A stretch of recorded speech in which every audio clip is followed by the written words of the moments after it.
Letter 278 by Charles Lamb. India House. To which place all letters addressed to CL commonly come. August 17, 1821. My dear sir, you have overwhelmed me with your favors. I have received positively a little library from Baldwin's.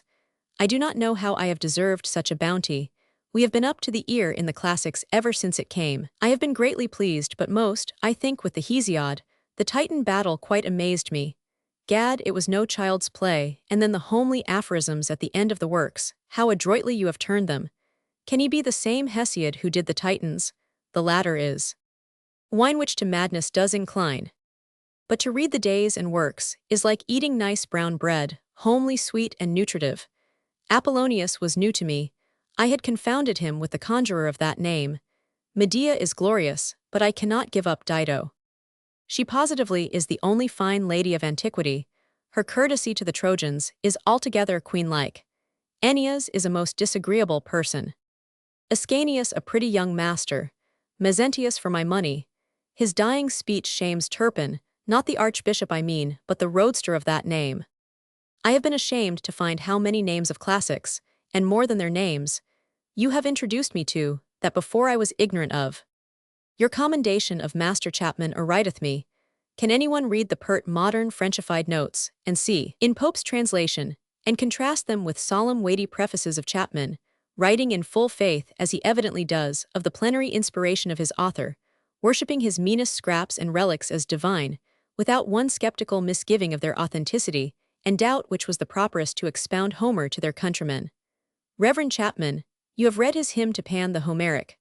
Why, it is Milton's blank verse clothed with rhyme. Paradise Lost could scarce lose, could it be so accoutred. I shall die in the belief that he has improved upon Homer, in the Odyssey in particular, the disclosure of Ulysses of himself, to Alcinous, his previous behavior at the song of the stern strife arising between Achilles and himself, how it raises him above the Iliad. Ulysses, but you know all these things quite as well as I do. But what a deaf ear old C would have turned to the doubters in Homer's real personality. They might as well have denied the appearance of J.C. in the flesh. He apparently believed all the fables of H.'s birth, and C. Those notes of Bryant have caused the greatest disorder in my brain-pan. Well, I will not flatter when I say that we have had 2 or 3 long evenings good reading out of your kind present. I will say nothing of the tenderest parts in your own little volume, at the end of such a slatternly scribble as this, but indeed they cost us some tears. I scrawl away because of interruptions every moment.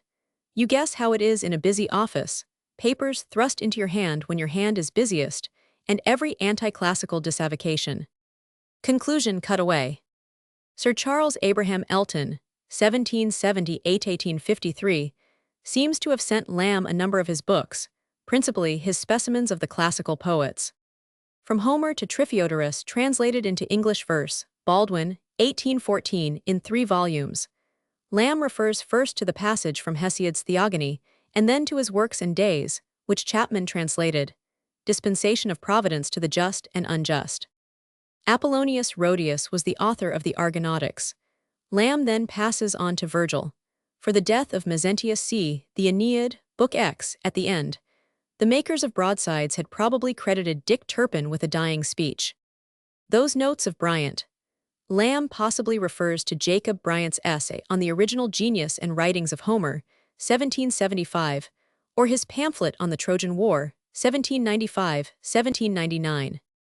Your own little volume, probably The Brothers and Other Poems, by Elton, 1820.